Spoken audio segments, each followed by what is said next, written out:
Growing up, I believed my father had failed me. He was poor, strict, quiet. While other fathers laughed loudly and bought new clothes for their children, mine spoke mostly in rules and warnings. Study.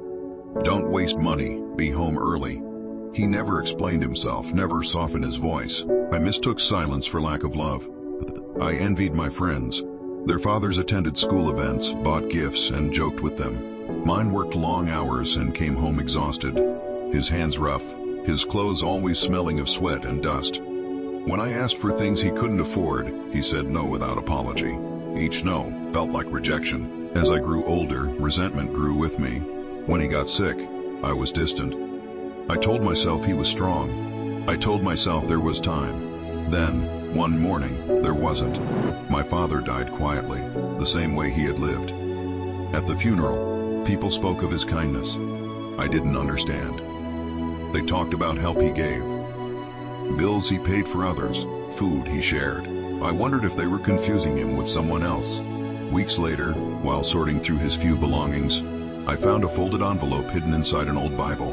My name was written on it in careful, uneven handwriting. It was a letter. My son. It began. I know I was not the father you wanted. I could not give you comfort or riches.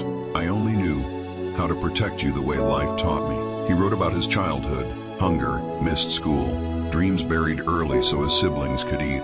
He wrote about choosing long hours over smiles, discipline over softness, because fear followed him everywhere. Fear that I would suffer the way he did. I saved every extra coin for your education. I stayed silent so you could be strong. If I ever hurt you, forgive me. Everything I did was for the man I hoped you would become.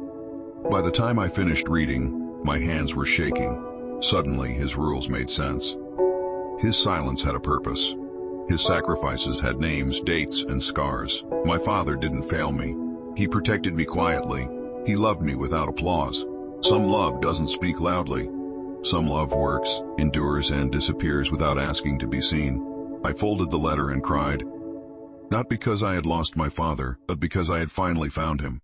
Love is often silent, and sacrifices are not always visible.